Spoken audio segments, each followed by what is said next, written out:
A회사는 A회사의 지분을 가지고 있을 때에는 다사주기이기 때문에 의결권 행사가 불가능했지만 A1 회사가 A2 회사의 지분을 갖게 되는 경우에는 다사주가 아니기 때문에 의결권 행사가 가능하게 되는 것으로 국내에서는 보고 있습니다.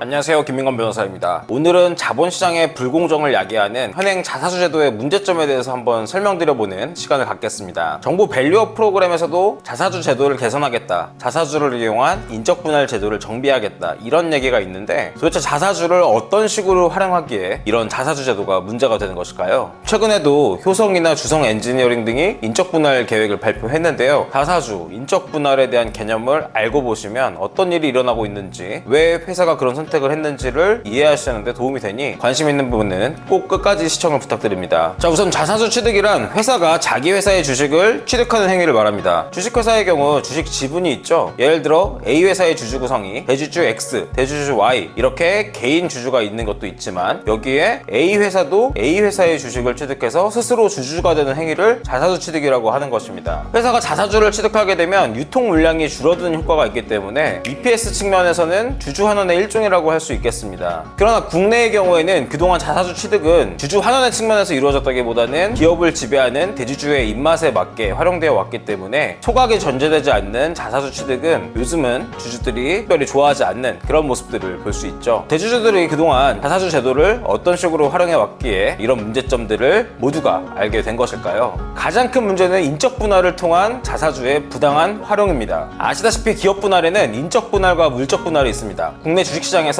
물적 분할 이중 상장 이슈도 당연히 여러 가지 문제를 야기합니다. 그렇지만 자사주 활용과 관련해서 문제가 되는 경우는 인적 분할의 경우입니다. 예를 통해서 설명드리겠습니다. 만일 건설화학회사 A의 지분이 대주주 X가 40%, 일반 주주 Y가 30%, A회사가 자사주로 30%를 소유하고 있다고 가정해 보겠습니다. 이 경우 자사주는 의결권을 행사할 수 없기 때문에 대주주 X는 7분의 4의 의결권을 행사할 수 있고 일반 주주 Y는 7분의 3의 의결권을 행사할 수 있는 상황입니다. 그런데 이 상황에서 이 건설화학회사 A가 A1과 A2로 인적 분할을 하게 되면 다음과 같은 지분 구조를 갖게 됩니다. A1 회사가 A2 회사의 지분 30%를 갖게 되는 것이 보이시죠? A회사는 A회사의 지분을 가지고 있을 때에는 다사주기이기 때문에 의결권 행사가 불가능했지만 A1 회사가 A2 회사의 지분을 갖게 되는 경우에는 다사주가 아니기 때문에 의결권 행사가 가능하게 되는 것으로 국내에서는 보고 있습니다. 이렇게 되면 최대주주 X와 최대주주 X의 우호 지분이라고 할 수 있는 A1 회사는 합계 70%의 의결권을 행사할 수 있게 되는 것입니다. 분명히 분할 전에는 지분 57%의 의결권을 행사할 수 있었는데 분할만으로 70%의 지분을 행사할 수 있게 바뀐 것이죠. 만약에 A회사가 인적 분할을 하기 전에 자사주를 소각했다면 어떻게 됐을까요? 이때에는 분할 전 A회사의 지분 중 7분의 4는 대주주 X가, 7분의 3은 일반 주주 Y가 갖게 되었을 것이므로 신설회사 A2의 주식도 그대로 4대3의 비율로 분배가 이루어졌을 것이죠. 그렇기 때문에 자사주 소각이 이루어졌다면 회사가 분할되더라도 모든 주주에게 공평하게 의결권이 배정되었을 것인데 자사주를 소각하지 않은 상태에서 회사가 분할되고 신주가 배정되게 되면 의결권 구조가 특정 대주주에게 유리한 방법으로 왜곡이 생기게 되는 것입니다. 여기서 이제 유상증자를 이용한 편법을 사용하게 되면 대주주의 지배권을 한층 더 강화시킬 수가 있는데요. 예를 통해서 설명드리겠습니다.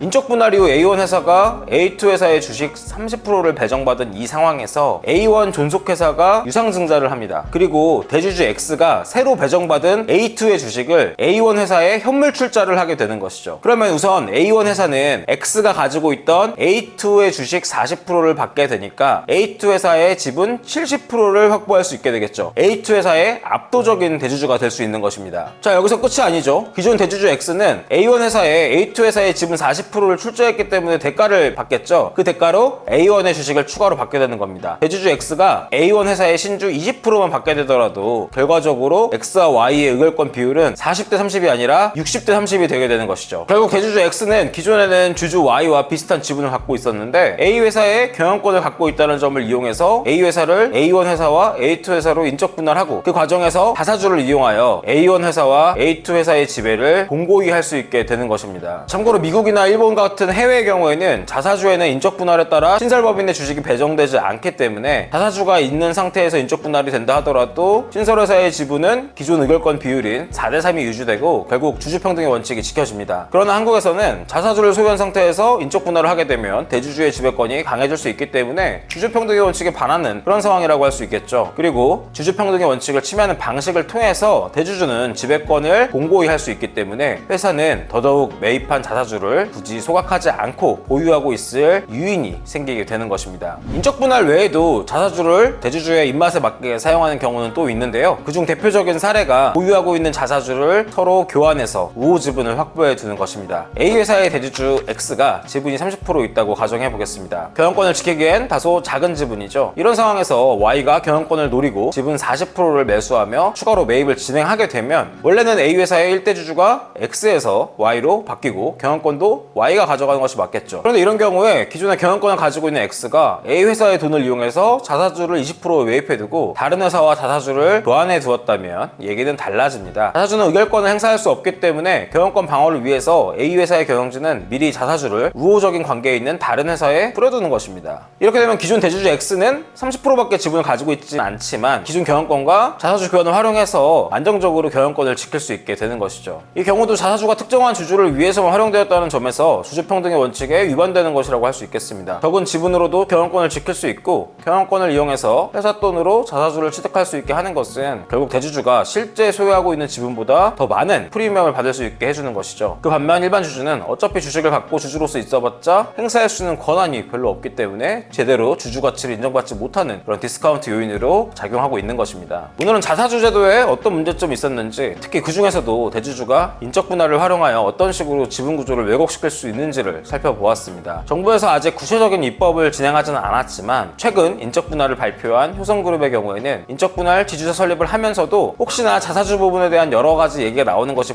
부담스러웠는지 선제적으로 자사주를 대한항공에 처분하겠다 이렇게 밝히기도 하였는데요. 대한항공이 우호지분이라고 생각했기 때문에 이런 선택을 했겠습니다만 분명히 정부 쪽에서 법 개정을 추진하고 있다는 점이 부담스러웠다고 볼 수도 있겠습니다. 결국은 이렇게 회사의 돈으로 특정 대주주의 지배권을 공고히 하는 부분에 대해서는 속히 법적인 규제가 필요하다고 할 것인데요. 정부의 정책이 나오는 대로 또다시 소개해드리도록 하겠습니다. 감사합니다.